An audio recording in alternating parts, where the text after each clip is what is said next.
ಯಾರನ್ನ ಹೈರ್ ಮಾಡಿದ್ದೆ ಅಲ್ಲ ಅವ್ರು ಮುಂಚೆ ತಾಜ್ ವೆಸ್ಟ್ ಎಂಡಲ್ಲಿ ಕೆಲಸ ಮಾಡ್ತಾಯಿದ್ರು ಶೆಫ್. ಯೂಶ್ವಲಿ ಫುಡ್ ಟ್ರಕ್ಗಳಿಗೆ ಯಾರು ಆ ಥರದ್ದು, ಬಟ್ ನನಗೆ ಇಲ್ಲಿ ಟೇಸ್ಟ್ ಕೊಡಬೇಕು ಅಂತ ಹೇಳಿದ್ರೆ I need the best.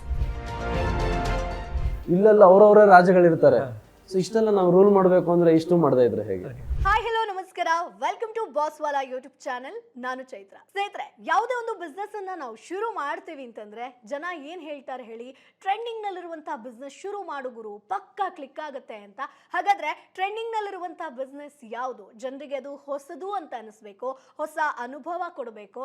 So ಆ ಒಂದು ಬಿಸ್ನೆಸ್ ಅಂತ ಬಂದಾಗ ಫುಡ್ ಟ್ರಕ್ ಬಿಸ್ನೆಸ್ ಈಗ ಸಿಕ್ಕಾಪಟ್ಟೆ ಬೂಮಲ್ಲಿರುವಂತಹ ಬಿಸ್ನೆಸ್ ಅಂತಾನೆ ಹೇಳ್ಬೋದು. ಫುಡ್ ಇಂಡಸ್ಟ್ರಿ ತುಂಬಾ ಒಂದು ದೊಡ್ಡ ಲೆವೆಲ್ಗೆ ಬೆಳೀತಾ ಇದೆ. ಅದರಲ್ಲೂ ಕೂಡ ಈ ಒಂದು ಫುಡ್ ಟ್ರಕ್ ಬಿಸ್ನೆಸ್ ಅಂತ ಬಂದ್ರೆ ಜನ ಫುಡ್ ಟ್ರಕ್ ಅಲ್ಲಿರುವಂತ ಒಂದು ಫುಡ್ ಅನ್ನೇ ತಿನ್ಬೇಕು ಅಂತ ಬರ್ತಾರೆ. ಸೊ ಹಾಗಾದ್ರೆ ಫುಡ್ ಟ್ರಕ್ ಬಿಸ್ನೆಸ್ ಅನ್ನ ಶುರು ಮಾಡಬೇಕು ಅನ್ನುವಂತ ಇಂಟ್ರೆಸ್ಟ್ ನಿಮಗಿದ್ರೆ ಈ ವಿಡಿಯೋವನ್ನ ಮಿಸ್ ಮಾಡದೆ ಕೊನೆ ತನಕ ನೋಡಿ. ಸೊ ಫುಡ್ ಟ್ರಕ್ ಬಿಸ್ನೆಸ್ ಅನ್ನ ನೀವು ಕಡಿಮೆ ಬಂಡವಾಳದಲ್ಲಿ ಶುರು ಮಾಡಿ ಲಕ್ಷ ಲಕ್ಷ ಆದಾಯವನ್ನ ಗಳಿಸಬಹುದು. ಇದಕ್ಕೆ ಕಡಿಮೆ ಜಾಗ ಕೂಡ ಸಾಕು. ಸೊ ಫುಡ್ ಟ್ರಕ್ ಬಿಸ್ನೆಸ್ ಅಲ್ಲಿ ಯಶಸ್ವಿಯಾಗಿರುವಂತಹ ಕುಂದಾಪುರ ಮೂಲದ ನಟ, ನಿರೂಪಕ, ಗಾಯಕ, ಬಿಗ್ ಬಾಸ್ ಸೀಸನ್ 7ರ ವಿಜೇತ ಶೈನ್ ಶೆಟ್ಟಿ ಅವರು ಇವತ್ತು ನಿಮಗೆ ಸಾಕಷ್ಟು ಮಾಹಿತಿಯನ್ನ ತಿಳಿಸ್ಕೊಡ್ತಾರೆ. ಫುಡ್ ಟ್ರಕ್ ಬಿಸ್ನೆಸ್ ಅನ್ನ ನಾವು ಹೇಗ್ ಶುರು ಮಾಡಿದ್ರೆ ಹೇಗ್ ಆದಾಯವನ್ನ ಗಳಿಸಬಹುದು ಅನ್ನೋದನ್ನ.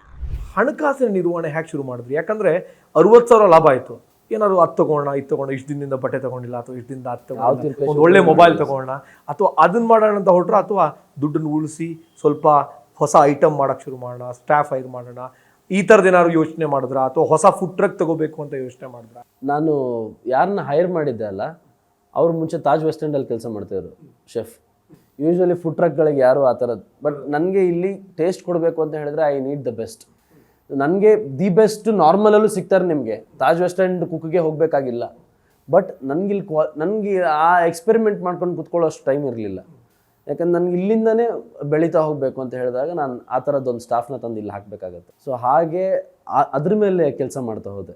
ನಂಗೆ ಈ ಥರದ್ದೊಂದು ಶೆಫ್ ಬೇಕು, ಆ ಥರ ಕೆಲಸ ಮಾಡೋರು ಬೇಕು ಅಂತ. ಸೊ ಇನ್ನೇನು ಇನ್ವೆಸ್ಟ್ ಮಾಡಿದೆ ಅಂತ ಹೇಳಿದ್ರೆ, ಆ್ಯಕ್ಚುಲಿ ನಾವು ಇಲ್ಲಿ ಪ್ರೊಡಕ್ಷನ್ ಯೂನಿಟ್ ಒಂದು ಮನೆ ಮಾಡ್ಕೊಂಡಿದ್ವಲ್ಲ, ಅದನ್ನು ದೊಡ್ಡದು ಮಾಡಿದೆ. After 3 months, exactly after 3 months ಏನು ಪ್ರಾಫಿಟ್ ಎಲ್ಲ ಬಂತು, 4th ಮಂತಿಗೆ ಏನು ಪ್ರಾಫಿಟ್ ಎಲ್ಲ ಬಂತು ಅದನ್ನೆಲ್ಲ ಒಟ್ಟು ಹಾಕಿ ಒಂದು ಮನೆ ಅಡ್ವಾನ್ಸ್ ಅಂತ ಅದನ್ನು ಮಾಡಿ, ಒಂದು ಸ್ವಲ್ಪ ದೊಡ್ಡ 2 BHK ಅಂತ ಮಾಡಿ, ಒಂದು ಶೆಫ್ಗೆ ಒಂದು ಸಿಂಗಲ್ ರೂಮ್ ಕೊಟ್ಟು, ಅವ್ರಿಗೂ ಅವ್ರ ಫ್ಯಾಮಿಲಿಗೂ ಅವ್ರ ಮಗುಗೂ ಒಂದು ರೂಮ್ ಕೊಟ್ಟು, ಈ ಕಡೆ ನಮ್ಮ ಸ್ಟಾಫ್ಗೆ ಒಂದು ರೂಮ್ ಕೊಟ್ಟು, ಹಾಲನ್ನು ನಾವು ಕಿಚನ್ ಮಾಡಿ, ಸೊ ಈ ಒಂದು ಎಕ್ಸ್ಪ್ಯಾನ್ಷನ್ ಮಾಡಿದ್ವಿ ಕಿಚನ್ ವೈಸ್.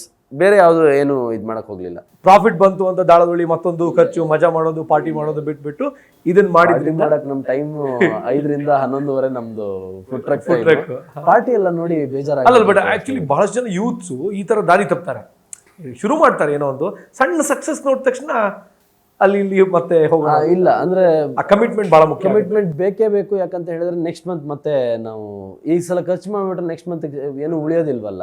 ನಿಮ್ಗೆ ಮ್ಯಾಕ್ಸಿಮಮ್ ಟರ್ನ್ ಓವರ್ ಆಗಿದ್ದು ಎಷ್ಟು? ಅಂದ್ರೆ ಒಂದು ದಿನ ಜಾಸ್ತಿ ಸೇಲ್ ಮಾಡಿದ್ದೆ ಟಾರ್ಗೆಟ್ ಅಂದ್ರೆ ನೀವು ಈಗ ಹೊಸ ಟ್ರಕ್ ಬರೋಕ್ಕೂ ಬದಲು ಆಟೋ ಇದ್ದಾಗ ಬಿಗ್ ಬಾಸ್ ಹೋಗೋಕ್ಕಿಂತ ಮುಂಚೆ ಅದನ್ನ ಕನ್ಸಿಡರ್ ಮಾಡ್ತೀನಿ ನಾನು. 17,000 ಒಂದು ದಿನದಲ್ಲಿ. ಹಬ್ಬ. ಅದು ನಿಮ್ಮ ಮಾರ್ಜಿನ್ ಎಷ್ಟಿತ್ತು? 40 to 50% ಮಾರ್ಜಿನ್ ಇದೆ. 40 to 50%. ಅಂದ್ರೆ ಇನ್ನೊಂದು ಏನು ಅಂತ ಹೇಳಿದ್ರೆ, ನೀವು ಇಂತಿಷ್ಟು ಅಂತ ಪ್ರೊಡಕ್ಷನ್ ಮಾಡ್ಕೊಂಡಿರ್ತೀರ ಆ ದಿವಸಕ್ಕೆ, ನಿಮಗೆ ಆ ಪ್ರೊಡಕ್ಷನಲ್ಲಿ ಅಷ್ಟು ರೀಚ್ ಆಗೋದಕ್ಕೆ ಸಾಧ್ಯ ಇಲ್ಲ. ಸೊ ಅವಾಗ ಇನ್ಸ್ಟಂಟಾಗಿ ನೀವು ಬೇರೆ ಏನಾದರೂ ಬ್ಯಾಕಪ್ ಪ್ಲಾನ್ ಯೋಚನೆ ಮಾಡಬೇಕು. ನಾನು ಇಮಿಡಿಯೇಟ್ ಮತ್ತು ಕಿಚನ್ಗೆ ಓಡಬೇಕು, ಗ್ರೈಂಡರ್ಗೆಲ್ಲ ಹಾಕಬೇಕು, ಮತ್ತು ಚಟ್ನಿ ರುಬ್ಬಬೇಕು. ನಿಮ್ಗೆ ಹಿಟ್ಟನ್ನು ತುಂಬ ಮಾಡಿ ಇಟ್ಕೊಳ್ಬೋದು, ಚಟ್ನಿ ತುಂಬ ಮಾಡಿ ಇಟ್ಕೊಳಕ್ಕಾಗಲ್ಲ, ಹಾಳಾಗತ್ತೆ. ಸೊ ಚಟ್ನಿಗೆ ಹೋಗಿ ಹಾಕಿ ಎಲ್ಲ ರೆಡಿ ಮಾಡಿಕೊಂಡು ನಾನು ತೊಗೊಂಬಂದು ಅಷ್ಟೊತ್ತಿಗಾಗಲೇ ನಮ್ಮ ಸ್ವಲ್ಪ ಅಮ್ಮನೂ ಎಲ್ಲ ಬಂದಿದ್ದರು. ಅಮ್ಮನೂ ಎಲ್ಲ ಸ್ವಲ್ಪ ಸಖತ್ ಸಪೋರ್ಟ್ ಆಗ್ತಾಯಿದ್ರು ಅವಾಗ. ಸೊ ಅದಾದಮೇಲೆ 6 ಮಂತ್ಸ್ ಆಯಿತು. 6 ಮಂತ್ಸ್ ಆದಮೇಲೆ ನಾನು ಈಗ ಈ ಒಂದು ಫುಡ್ ಟ್ರಕ್ ಬಿಸ್ನೆಸ್ ಅನ್ನ ನಾವು ಶುರು ಮಾಡ್ತೀವಿ ಅಂತಂದ್ರೆ ಅದರ ಬಗ್ಗೆ ಇನ್ ಡೀಟೇಲ್ ಆಗಿ ನಾಲೆಜ್ ಇರಬೇಕಾಗತ್ತೆ. ಸೊ ಫುಡ್ ಅನ್ನ ತಯಾರಿಸೋದ್ರಿಂದ ಹಿಡಿದು ಅಥವಾ ಅಲ್ಲಿ ಯಾರು ಫುಡ್ ಅನ್ನ ತಯಾರಿಸ್ತಾರೆ, ಸೊ ಬೇಕಾಗಿರುವಂತಹ ಪರ್ಮಿಷನ್ ಏನು, ಮೆನು ಕಾರ್ಡ್ ಅನ್ನ ಯಾವ ರೀತಿಯಾಗಿ ರೆಡಿ ಮಾಡಬೇಕು, ಅದಕ್ಕೆ ಬೆಲೆನ ಹೇಗೆ ನಿಗದಿ ಮಾಡಬೇಕಾಗತ್ತೆ, ಸೊ ಯಾವ ಸ್ಥಳದಲ್ಲಿ ನಾವು ಇಟ್ಟರೆ ಜನ ಅದಕ್ಕೆ ಅಟ್ರಾಕ್ಟ್ ಆಗ್ತಾರೆ, ಮಾರ್ಕೆಟಿಂಗ್ ಹೇಗೆ ಮಾಡಬೇಕು, ಪ್ರಮೋಷನ್ ಹೇಗೆ ಮಾಡಬೇಕು, ಅಂದ್ರೆ A to Z ಮಾಹಿತಿ ಇದ್ರೆ ನೀವು ಈ ಬಿಸ್ನೆಸ್ ಅಲ್ಲಿ ಸಕ್ಸಸ್ ಆಗ್ಬೋದು. ಹಾಗಾದ್ರೆ A to Z ಮಾಹಿತಿ ಎಲ್ಲಿ ಸಿಗುತ್ತೆ? ಬಾಸ್ವಾಲಾ ಆಪ್ ನಲ್ಲಿ ಸಿಗುತ್ತೆ. ಇಲ್ಲಿ ನಿಮಗೆ ಸುಮಾರು 1 ಗಂಟೆ 36 ನಿಮಿಷದ ಸಂಪೂರ್ಣ ಕೋರ್ಸ್ ಇದೆ. ಯಾವ ರೀತಿಯಾಗಿ ನೀವು ಫುಡ್ ಟ್ರಕ್ ಬಿಸ್ನೆಸ್ ಅಲ್ಲಿ ಸಕ್ಸಸ್ ಆಗಬೇಕು ಅನ್ನೋದ್ರ ಬಗ್ಗೆ ಇನ್ ಡೀಟೇಲ್ ಆಗಿ ಮಾಹಿತಿ ಸಿಗುತ್ತೆ. ಸೊ ಹಾಗಾಗಿ ಈಗಲೇ ಬಾಸ್ವಾಲಾ ಆಪ್ ನ ಡೌನ್ಲೋಡ್ ಮಾಡಿ. ಬಿಗ್ ಬಾಸ್ ಹೋದೆ. ಸೊ ನೀವೀಗ ಆ ಹೋಟೆಲ್ಗೆ ಹೋಗ್ತಿದ್ರಿ, ಅವ್ರ ನಿಮ್ಮ ಫ್ರೆಂಡ್ಸ್ ಆಗಿದ್ರು, ಅಲ್ಲಿಂದ ಕುಕ್ ಕರ್ಕೊಂಬಂದ್ರ ಅಥವಾ ಅವರೇ ಹೆಲ್ಪ್ ಮಾಡಿದ್ರ ನಿಮಗೆ? ಇಲ್ಲ, ಅವರೇ ಹೆಲ್ಪ್ ಮಾಡಿದ್ರು. ಅಂದ್ರೆ ಸ್ವಲ್ಪ ಸ್ಟಾಫಿಂಗಿಗೆಲ್ಲ ಅವರೇ ಹೆಲ್ಪ್ ಮಾಡಿದ್ರು. ಯಾರು ಇರ್ಲಿಲ್ಲ, ಒಬ್ರು ಹೆಲ್ಪರ್ ಇದ್ರು, ಒಬ್ರು ಕುಕ್ ಇದ್ರು. ಹೆಲ್ಪರ್ ಬೆಳಿಗ್ಗೆ ಪಾತ್ರೆ ಗೀತ್ರೆ ತೊಳ್ಕೊಂಡು ಹಿಟ್ಟು ರುಬ್ಬೋದು, ಮಧ್ಯಾಹ್ನ ಮತ್ತೆ ಚಟ್ನಿ ರುಬ್ಬೋದು. ಸಪರೇಟ್ ಕಿಚನ್ ಮಾಡಿದ್ರ ಅಥವಾ ನಿಮ್ಮ ಮನೇಲೆ ಮಾಡಿದ್ರಾ? ಸಪ್ರೇಟ್ ಕಿಚನ್ ಮಾಡಿದ್ವಿ. ಅದು ಮನೇಲಿ ಮಾಡೋಕ್ಕಾಗಲ್ಲ, ಅದಕ್ಕೆ ಸಪ್ರೇಟ್ ಒಂದು ಜಾಗನೇ ಬೇಕಾಗತ್ತೆ. ಯಾಕಂದ್ರೆ ಅಷ್ಟು ಅದ್ರದ್ದೆಲ್ಲ ಐಟಮ್ ಎಲ್ಲ ಇಡಬೇಕು, ಪ್ರತಿಯೊಂದು ಇದೆ, ಗ್ರೈಂಡರ್ ಎಲ್ಲ ಅಂತ ಹೇಳಿ ತುಂಬ ಹ್ಯೂಜ್ ಇರುತ್ತೆ. ಹಿಂಗೆ ಸ್ಟಾರ್ಟ್ ಆಯಿತು. 1 ವಾರ ಆದಮೇಲೆ ಕಿಚನ್ ಬಂದು ನೋಡಿದ್ರೆ ಹೆಲ್ಪರ್ ಅಂತ ಯಾರಿದ್ರಲ್ಲ, ಬಾಗಿಲು ಓಪನ್ ಇದೆ, ಕಿಚನಲ್ಲಿ ಯಾರೂ ಇಲ್ಲ. ಇವಾಗ ರುಬ್ಬೋದು ಒಂದು 2 ದಿವಸ ನೋಡಿದ್ದೆ, ಮತ್ತು ನಂಗೆ ಹೆಂಗೆ ಅಂತಲೂ ಗೊತ್ತಿಲ್ಲ ರುಬ್ಬೋದು. ಸರಿ, ಯಾರಿಗೋ ಇನ್ನೊಂದು ಹೋಟೆಲಿಗೆ ಕಾಂಟ್ಯಾಕ್ಟ್ ಮಾಡಿದೆ ರಾಜರಾಜೇಶ್ವರಿ ನಗರದಲ್ಲಿ. ಅವ್ರಿಗೆ ಫೋನ್ ಮಾಡಿಬಿಟ್ಟು, ಸರ್ ಈ ಥರ ಬನ್ನಿ ಒಬ್ರನ್ನ ಕರ್ಕೊಂಡು ಹೋಗಿ ಇವಾಗ ಕಳಿಸ್ತೀನಿ ಅಂತ.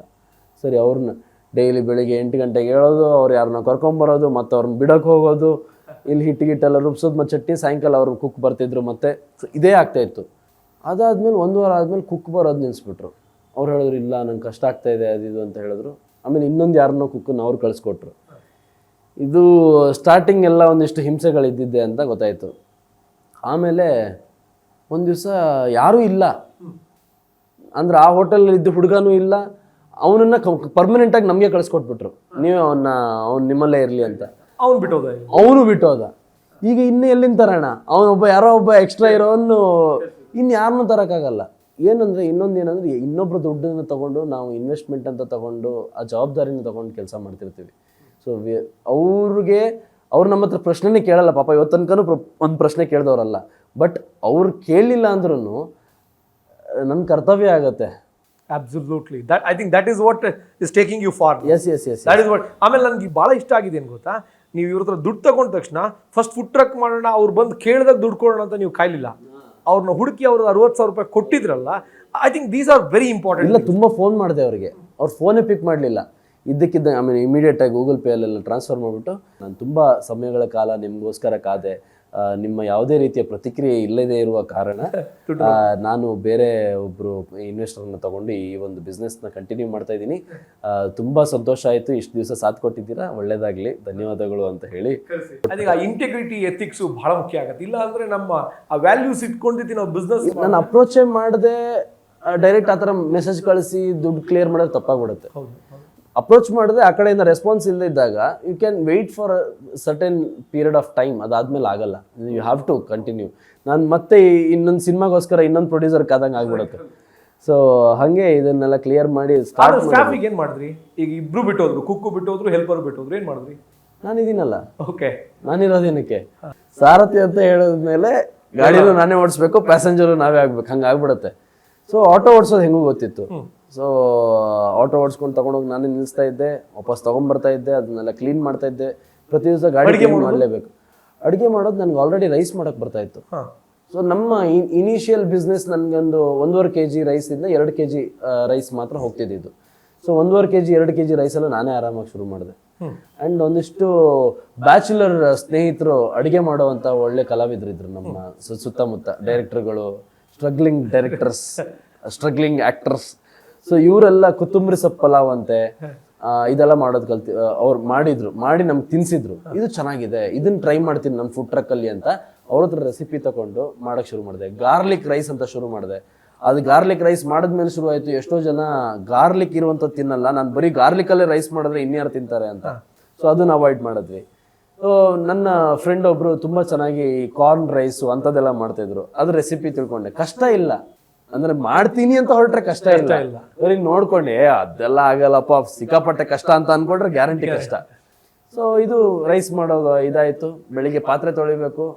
ಅದು ನಾವು ಮುಂಚೆಯಿಂದನು ಅಮ್ಮ ಕಲ್ಸ್ಬಿಟ್ಟಿದ್ರು ಪಾತ್ರೆ ತೊಳೆಯೋದಲ್ಲ. ಹೆಣ್ಮಕ್ಳು ಇರ್ಲಿಲ್ವಲ್ಲ, ಹೆಣ್ಮಕ್ಳಿದ್ರೆ ಹೆಣ್ಮಕ್ಳಿಗೆ ಪಾತ್ರೆ ತೊಳೆಯಕ್ಕೆ ಹೇಳ್ತಾರೆ, ಯಾಕಂದ್ರೆ ಹೆಣ್ಮಕ್ಳು ಮಾತ್ರ ಮನೆ ಕೆಲಸ ಮಾಡಬೇಕು ಅಂತ. ಇವಾಗ ಹಂಗಿರ್ಲಿಲ್ಲ, ಇಬ್ರು ಗಂಡ್ಮಕ್ಳು ಹುಟ್ಕೊಂಡ್ಬಿಟ್ಟಿದೀವಿ. ಸೊ ಪಾತ್ರೆ ತೊಳೆಯೋದೆಲ್ಲ ಕಲ್ಸ್ಬಿಟ್ಟಿದ್ರು ನೀಟಾಗಿ. ಸೊ ಅದಕ್ಕೆ ನೀಟಾಗಿ ಪಾತ್ರೆ ಗೀತ್ರೆ ತೊಳ್ಕೊಂಡು. ಇನ್ನೊಂದೇನು ಅಂತ ಹೇಳಿದ್ರೆ, ನಮ್ಮ ಬಿಸ್ನೆಸ್ ಆಗಿದ್ದಾಗ ನಾವೇನೋ ಈ ಕೆಲ್ಸದವ್ರು ಪಾತ್ರೆ ತೊಳೆದ, ಈ ನೋಡಮ್ಮ ಅದು ಹಂಗಿದೆ ಹಿಂಗಿದೆ ಅಂತ ಹೇಳ್ಬಿಡ್ತೀವಿ. ಸೊ ನಾವು ಹಂಗೆ ಹೇಳೋರು, ನಾವು ಇನ್ನೆಷ್ಟು ಚೆನ್ನಾಗಿ ತೊಳಿಬೇಕು. ಸೊ ನೀಟಾಗಿ ತೊಳ್ಕೊಂಡೆಲ್ಲ ಆಗಿ ಬೆಳಿಗ್ಗೆ 6 ಗಂಟೆಗೆ ಎದ್ದು ಬಂದು ಫಸ್ಟು ಅಕ್ಕಿ ಬೇಳೆ ಎಲ್ಲ ನೆನೆಸಿರ್ತೀವಲ್ಲ ರಾತ್ರಿ, ಅದನ್ನ ಗ್ರೈಂಡ್ರಿಗೆ ಹಾಕಿ ಅದು ರುಬ್ಬಕ್ಕೆ ಸ್ಟಾರ್ಟ್ ಆದಾಗ ಫಸ್ಟ್ ಒಂದಿಷ್ಟು ಪಾತ್ರೆ ತೊಳೆಯೋಕೆ ಶುರು ಮಾಡೋದು.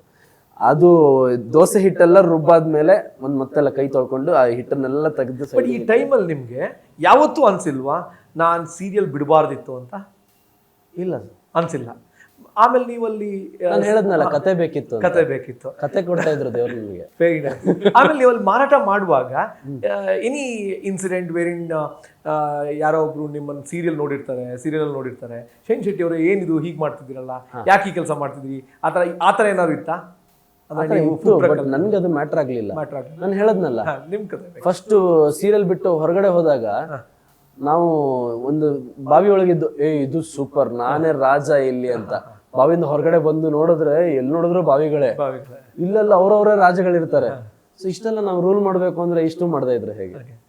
ಸೊ ಅವಾಗ ಏನು ಅಲ್ಲ, ನೀವು ಜೀವನ ನಡಿಬೇಕು ಅನ್ನುವಂತ ಅನಿವಾರ್ಯತೆ ಎದುರುಗಡೆ ಫೇಮು, ನನ್ನ ಹೆಸರು, ನನ್ನ ಮರ್ಯಾದೆ. ನೀವೀಗ ಶೆಫ್ನೆಲ್ಲ ಹೈರ್ ಮಾಡುವಾಗ ಏನಾದ್ರು ಟೇಸ್ಟ್ ಮಾಡ್ತಿದ್ರಾ? ಅಂದ್ರೆ ಫುಡ್ ಅಡಿಗೆ ಮಾಡಕ್ಕೆ ಇವತ್ತಿಗೂ ನಾವು 2 days ಅವ್ರ ಹತ್ರ ವರ್ಕ್ ಮಾಡಿಸ್ಬಿಟ್ಟು ಆಮೇಲೆ if he is like good suitable, good in our budget ಆದ್ರೆ ಮಾತ್ರ ನಾವು ಅವ್ರನ್ನ ಹೈರ್ ಮಾಡ್ತೀವಿ. ಸುಮ್ನೆ ಹೈರ್ ಮಾಡ್ಕೊಳ್ಳಲ್ಲ, ಸುಮ್ನೆ ಹೈರ್ ಮಾಡ್ಕೊಳ್ಳಲ್ಲ. ಈಗಲೂ ಕೂಡ ನಮ್ಮ ನೆಕ್ಸ್ಟ್ ಬ್ರಾಂಚ್ಗೆ ಒಂದು ಸ್ಟಾಫ್ನ ತಗೊಂಡಿದ್ದೀವಿ. He is already a cook, but he still getting trained under another cook. ಯಾಕಂದ್ರೆ ನಮ್ಮ ಟೇಸ್ಟ್ ಇಲ್ಲಿ ಏನ್ ಸ್ಟ್ಯಾಂಡರ್ಡ್ ಇದೆ ಇದನ್ನ ಮೇಂಟೈನ್ ಮಾಡ್ಬೇಕು, ನೀವು ಇದೇ ತರ ಬರಬೇಕು. ಸೊ ಒಂದಿಷ್ಟು ಸ್ವಲ್ಪ ಬದಲಾವಣೆಗಳಾಗತ್ತೆ, ಯಾಕಂದ್ರೆ ಎಲ್ಲರೂ ಒಂದೇ ತರ ದೋಸೆ ಹಾಕಕ್ಕಾಗಲ್ಲ. ಯಾಕಂದ್ರೆ ಎಲ್ಲರೂ ಒಂದೇ ಹದದಲ್ಲಿ ದೋಸೆ ಹಿಟ್ಟು ಹಾಕಿದ್ಮೇಲೆ ಮೂವ್ ಮಾಡಕ್ಕಾಗಲ್ಲ. ಸೊ ಈ ಒಂದು ವಿಡಿಯೋ ನಿಮಗೆ ಯೂಸ್ಫುಲ್ ಆಗಿರುತ್ತೆ ಅಂತ ಅನ್ಕೊಳ್ತೀನಿ. ಮುಂದಿನ ವಿಡಿಯೋದಲ್ಲಿ ಮತ್ತಷ್ಟು ಬಿಸ್ನೆಸ್ ಐಡಿಯಾ ಜೊತೆ ಮತ್ತಷ್ಟು ಮಾಹಿತಿ ಜೊತೆ ನಾನು ನಿಮ್ಮ ಮುಂದೆ ಹಾಜರಿರ್ತೀನಿ. ಅಲ್ಲಿವರೆಗೂ bye bye. Boss Wala. Be the boss.